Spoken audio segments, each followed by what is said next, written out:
The myth of Hathor and the Chudy. So, this myth pretty much shows the dynamic between your intellect, your willpower, and your life force energy, right? And it does it pretty beautifully. So, I'm going to split this into parts, and then at the end, I'll explain how to get the power of thought. So, in this part, we'll start from the beginning. So, Hathor, right, is the divine willpower, and then Thoth is the divine intellect, right? And these are also parts of you. Now, with that shit being said, right, there's another form of Hathor, which is segment, which is a lion form, right? And this form is just raw life force and raw willpower, right?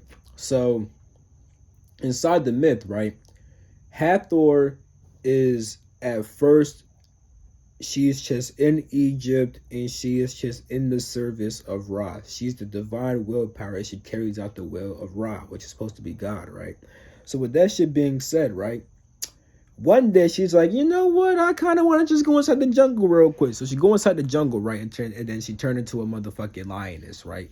And when she leaves Egypt, right, it just gets taken over by all kinds of evil and unrighteousness, right?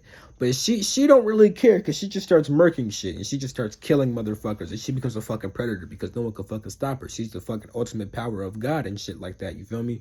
So a couple of things to be learned here real quick. It shows that one, when your willpower stops being in service of God, a lot of unrighteousness could take over because Egypt was taken over by evil and stuff like that. And it also shows how easily your willpower could be misguided and stuff like that once it falls out of service from God or whatnot. Because you know, she easily forgot. She ain't just go out to kill a couple niggas real quick. She ain't go out for a couple meals as a lioness. Nah, she started murking shit and just wanted to stay there. You feel me? She was easily overtaken by unrighteousness and shit like that. You feel me? And because of this, right, the Chudy or Thoth had to be sent by Ra. So Thoth gets sent by Ra to go inside the jungle, right, in the form of a baboon and shit like that. You feel me? And in this form, right, he chooses this form because it's supposed to be seen as gentle, harmless, and meek, right?